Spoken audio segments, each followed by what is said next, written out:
Hello, friends, and welcome to today's calm reading entitled The Gossip of Valley View by Lucy Maud Montgomery. Let us unwind. Let's find a comfortable and safe place to relax. Your bed, your sofa, or perhaps your favorite chair. And let us begin this story. The Gossip of Valley View. It was the 1st of April, and Julius Barrett, aged 14, perched on his father's gatepost, watched ruefully the low-descending sun, and counted that day lost. He had not succeeded in fooling a single person, although he had tried repeatedly. One and all, old and young, of his intended victims had been too wary for Julius. Hence, Julius was disgusted and ready for anything in the way of a stratagem or a spoil. The Barrett gatepost topped the highest hill in Valley View. Julius could see the entire settlement. From young Thomas Everett's farm, a mile to the west, to Adelia Williams' weather-grey little house on the moonrise slope to the east. He was gazing moodily down the muddy road when Dan Chester, homeward bound from the post office, came riding sloppily along on his grey mare, and pulled up by the Barrett gate to hand a paper to Julius. Dan was a young man who took life and himself very seriously. He seldom smiled, never joked, and had a Washingtonian reputation for veracity. Dan had never told a conscious falsehood in his life. He never even exaggerated. Julius, beholding Dan's solemn face, was seized with a perfectly irresistible desire to fool him. At the same moment his eye caught the dazzling reflection of the setting sun on the windows of Adelia Williams's house, and he had an inspiration little short of diabolical. "Have you heard the news, Dan?" he asked. "No. What is it?" asked Dan. "I don't know, so I ought to tell it," said Julius reflectively. "It's kind of a family affair, but then Adelia didn't say not to, and anyway, it'll be all over the place soon. So I'll tell you, Dan, if you'll promise never to tell who told you. Adelia Williams and young Thomas Everett are going to be married." Julius delivered himself of this tremendous lie with a transparently earnest countenance. Yet Dan, credulous as he was, could not believe it all at once. "Get out," he said. "It's true, upon my word," protested Julius. "Adelia was up last night and told Ma all about it.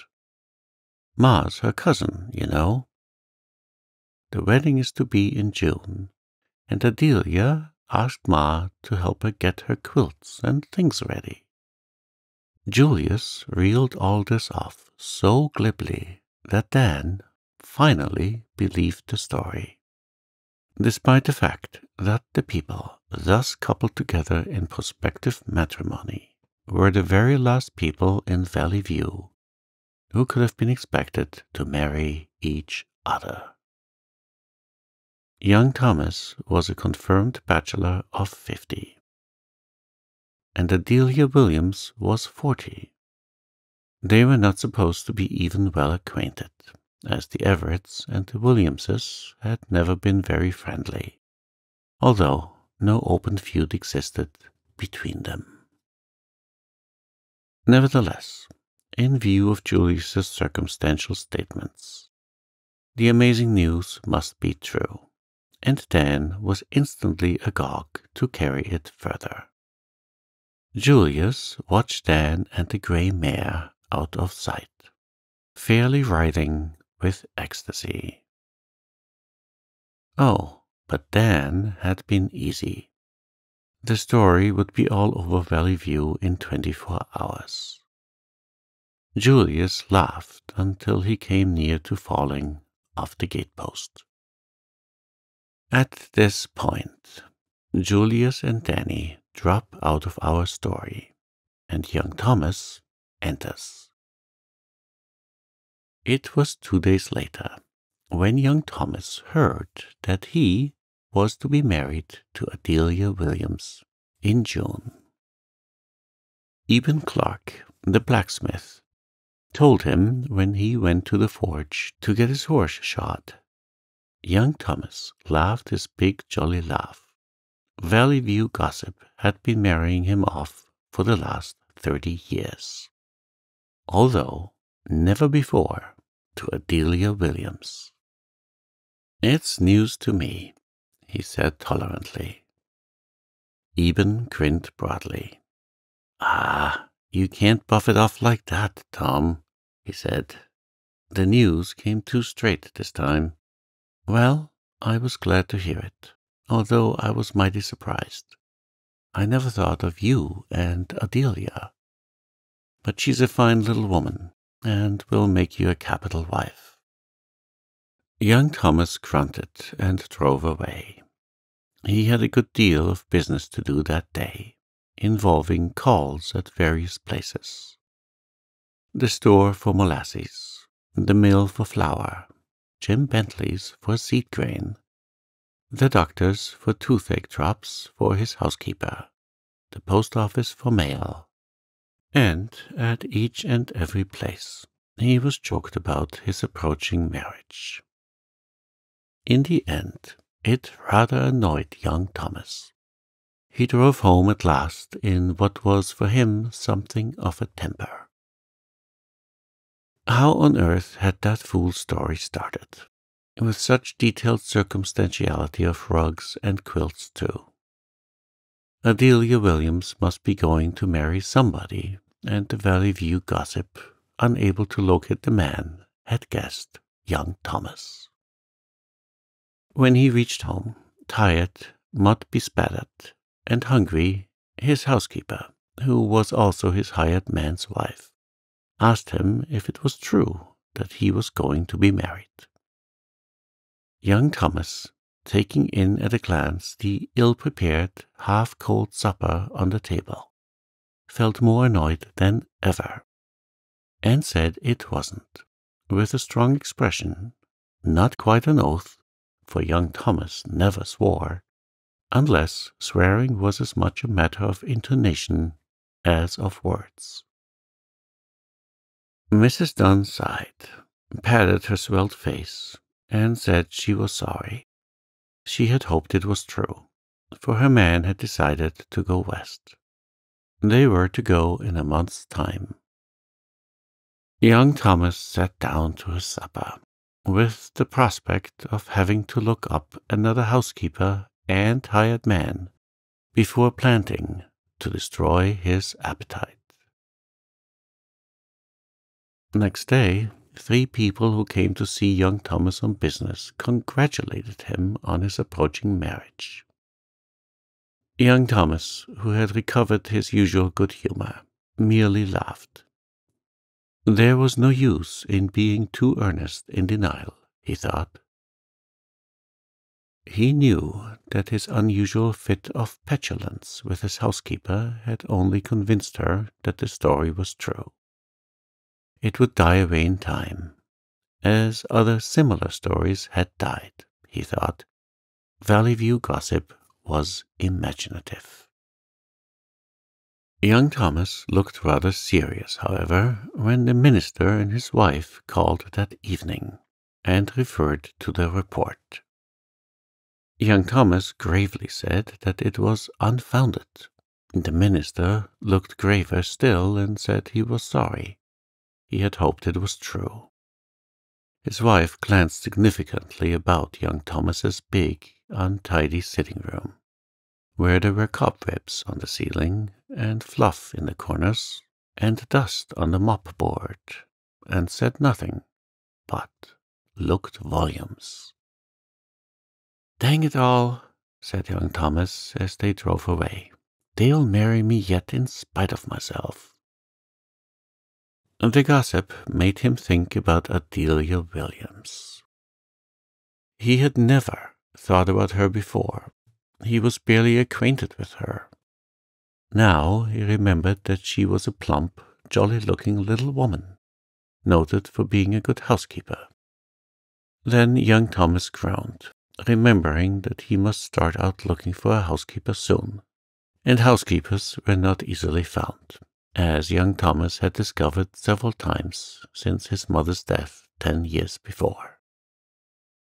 Next Sunday in church, young Thomas looked at Adelia Williams.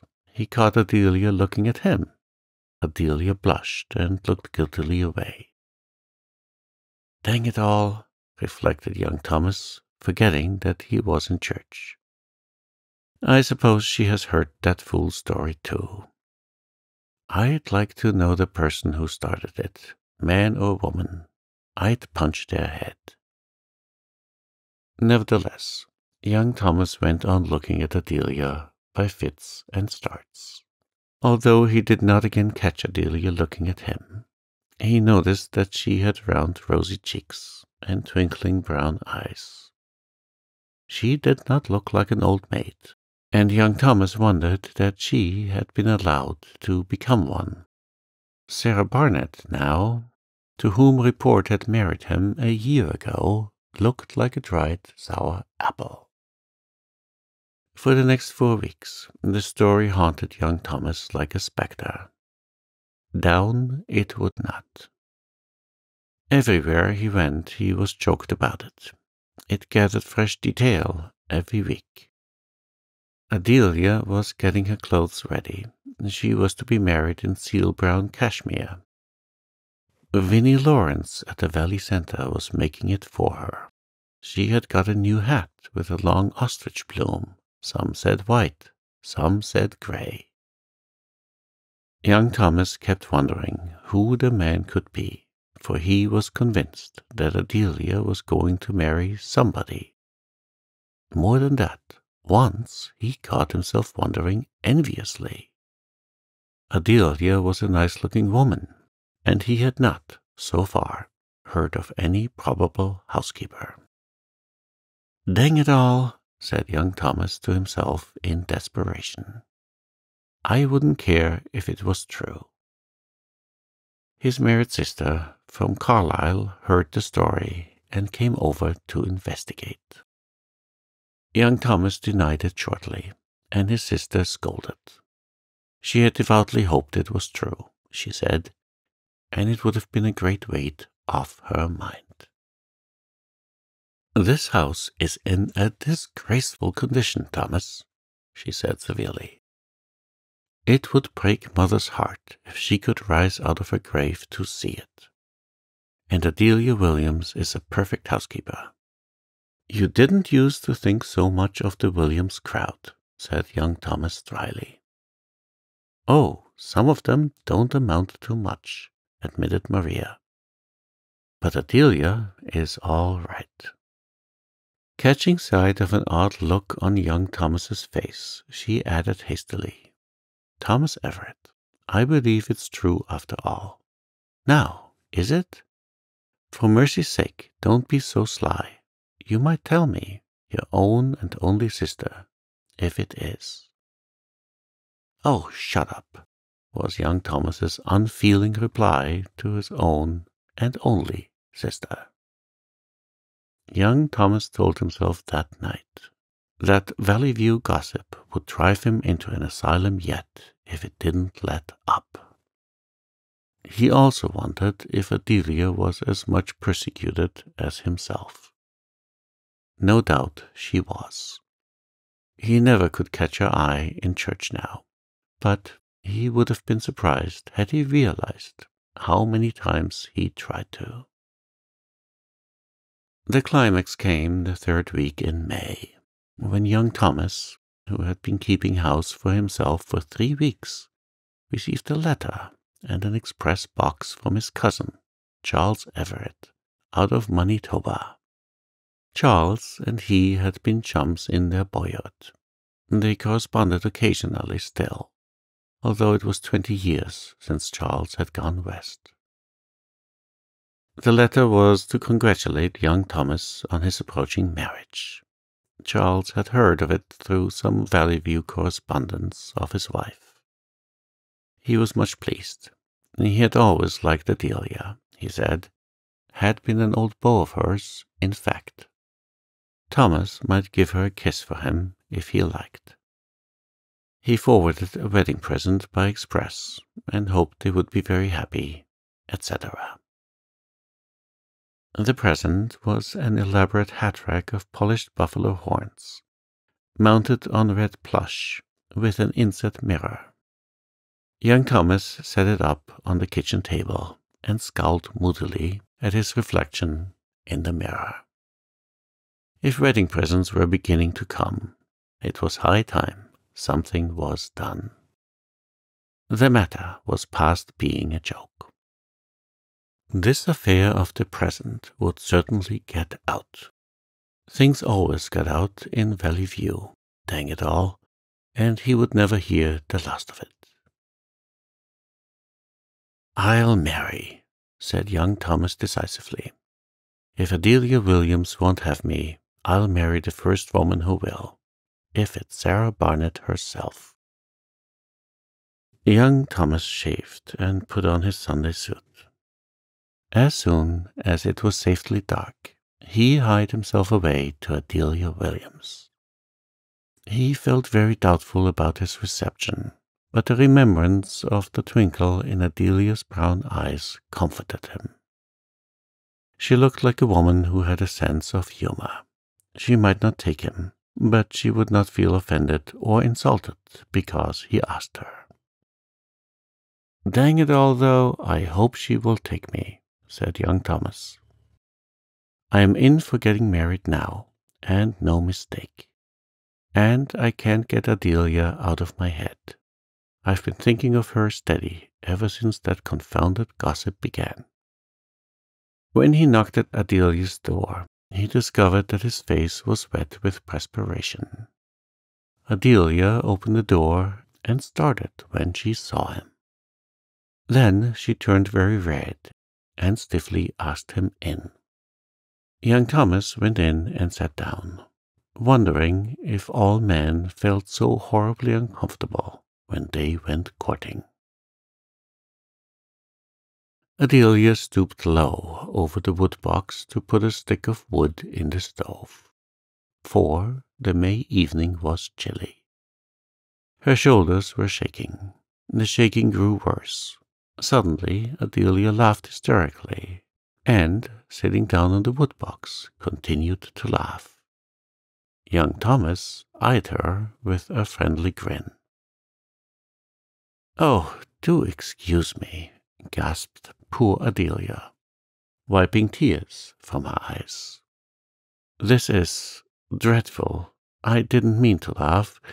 I don't know why I'm laughing, but I can't help it." She laughed helplessly again. Young Thomas laughed too. His embarrassment vanished in the mellowness of that laughter.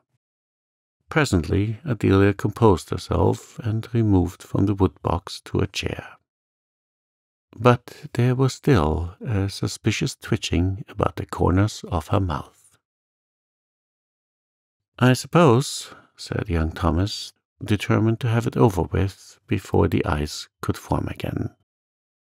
"I suppose, Adelia, you've heard the story that's been going about you and me of late." Adelia nodded. "I've been persecuted to the verge of insanity with it," she said. "Every soul I've seen has tormented me about it, and people have written me about it. I've denied it till I was black in the face, but nobody believed me. I can't find out how it started. I hope you believe, Mr. Everett, that it couldn't possibly have arisen from anything I said. I felt dreadfully worried for fear you might think it did. I heard that my cousin, Lucia Barrett, said I told her, but Lucia vowed to me that she never said such a thing or even dreamed of it. I felt dreadfully bad over the whole affair. I even gave up the idea of making a quilt after a lovely new pattern I've got, because they made such a talk about my brown dress. I've been kind of supposing that you must be going to marry somebody, and folks just guessed it was me, said young Thomas. He said it anxiously. No, I'm not going to be married to anybody, said Adelia with a laugh, taking up her knitting. I'm glad of that, said young Thomas gravely. I mean, he hastened to add, seeing the look of astonishment on Adelia's face, that I am glad there isn't any other man, because I want you myself, Adelia. Adelia laid down her knitting and blushed crimson, but she looked at young Thomas squarely and reproachfully. You needn't think you're bound to say that because of the gossip, Mr. Everett, she said quietly. Oh, I don't, said young Thomas earnestly. But the truth is, the story set me to thinking about you, and from that I got to wishing it was true. Honest, I did. I couldn't get you out of my head, and at last I didn't want to. It just seemed to me that you were the very woman for me if you'd only take me. Will you, Adelia? I've got a good farm and house, and I'll try to make you happy. It was not a very romantic wooing, perhaps, but Adelia was 40 and had never been a romantic little body, even in the heyday of youth. She was a practical woman, and young Thomas was a fine-looking man of his age, with abundance of worldly goods. Besides, she liked him, and the gossip had made her think a good deal about him of late. Indeed, in a moment of candor, she had owned to herself the very last Sunday in church that she wouldn't mind if the story were true. I'll think of it, she said. This was practically an acceptance, and young Thomas so understood it. Without loss of time, he crossed the kitchen, sat down beside Adelia, and put his arms about her plump waist. Here's a kiss Charlie sent me to give you, he said, giving it.